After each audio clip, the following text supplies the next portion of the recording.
So today I'm going to read Intergalactic Ed and the Space Pirates.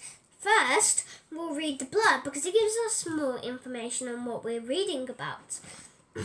All is peaceful and calm in outer space until a band of space pirates steals the moon.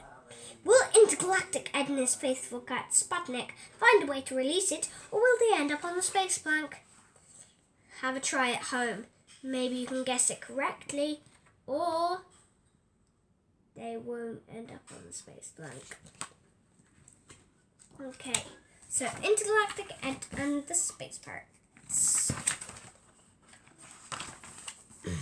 All seemed peaceful and calm in outer space until Ed spotted something strange through his telescope.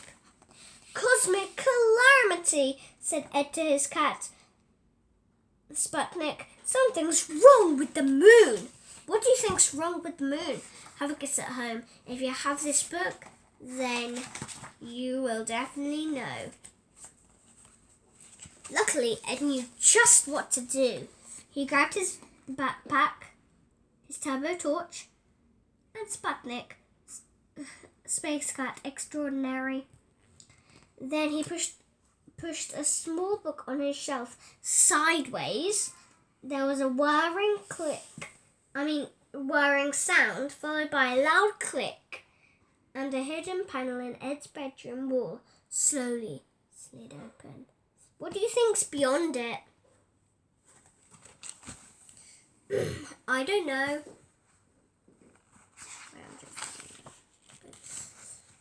It's Intergalactic Operations Headquarters! Helmet, spacesuit, boots. Ed and Sputnik were ready for an intergalactic adventure. They stepped into the space transporter capsule and zoomed into space. There it is. Suddenly they spotted a ship, but not just any ship. Oh, if you see closely, you can see the Earth and all the, that white stuff that comes out of the rocket from the Earth. There's the top of the Earth. But what do you think this ship is mostly? Maybe it's the biggest ship in the galaxy. Let's find out. The Interplanetary Plunderer was the biggest pirate spaceship in the galaxy. So I was right. It was the biggest pirate spaceship in the galaxy. Now let's see what they're trying to do to the moon. Ed landed just as a gang of pirates strode on deck. "Quick, hide," he whispered as the pirates began to sing, "Ooh, ar, heave-ho, pull the nets and off we go." Who do you think that guy is? On the blurb, you see he only has one eye. That's confusing. And who are those guys? They look like aliens. Obviously, we know who these two are, Ed and Sputnik. Okay. The pirates gave a mighty heave, and suddenly Ed couldn't believe his eyes. He leapt out and shouted, "Stop! You can't steal the moon!" The pirates came to a sudden halt. And look, he's fallen. Clumsy little alien. That guy's fallen, that guy's fallen, and that guy's fallen. And he's like, who are you? And obviously, Ed's shouting. Cannonballs there. And there's Sputnik.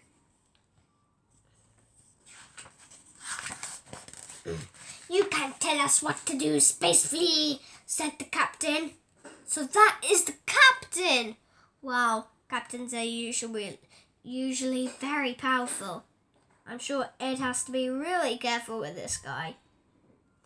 "This moon is the shiniest treasure we've ever seen, and we want it!"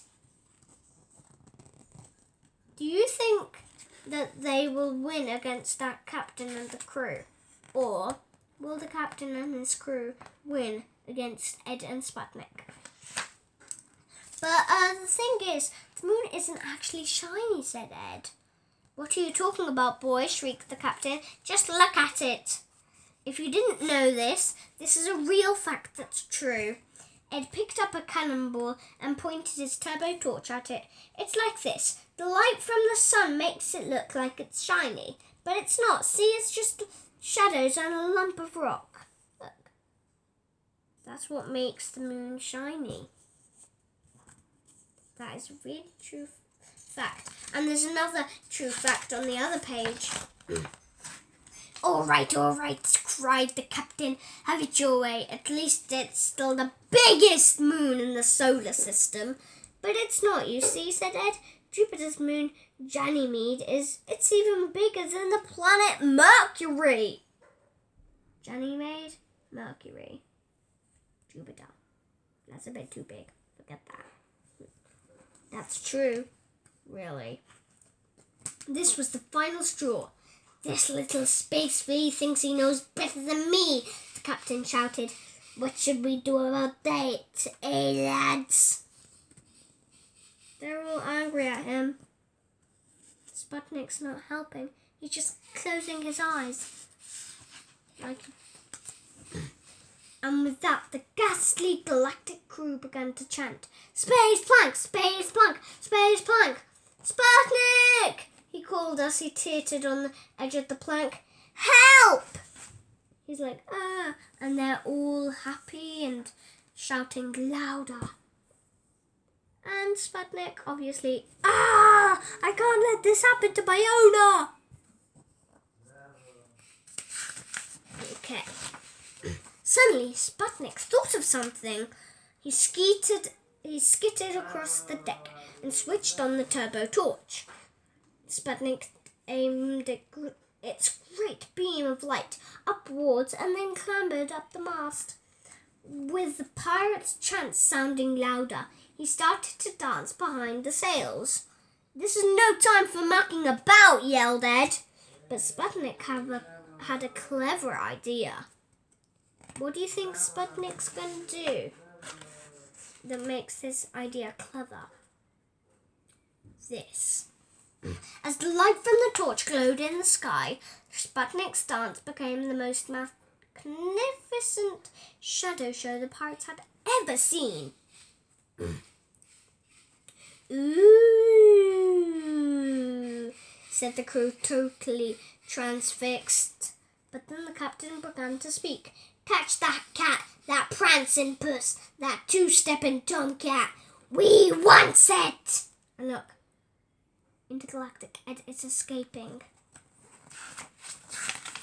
And if you realise, the author of this book made it like nonsense for this captain by saying wants when it's actually we want without the S at the end. That's a clever way of like a different language. The pirates sprang into action, scrambling up and down the rigging and all over the ship, trying to catch Sputnik. All by the light of the moon. Well, by the light of the torch, in fact. Remember, because he aimed its great beam of light upwards. There. That's why.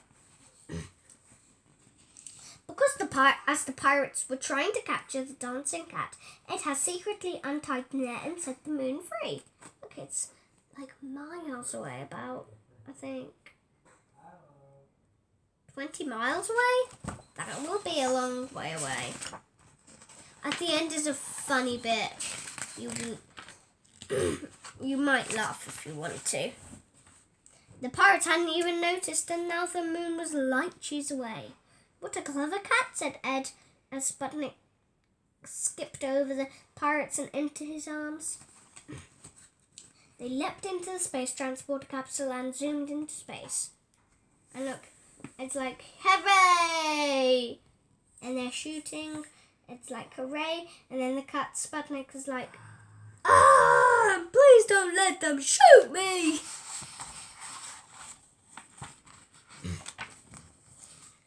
Soon they landed back on Earth. Phew, that was close, said Ed, collapsing on the bed. And all was peaceful and calm in outer space once more. Well, almost. There's a dinosaur on the moon. I wonder what next adventure Intergalactic Ed and Sputnik will have. Let's see you later. Raspberry out.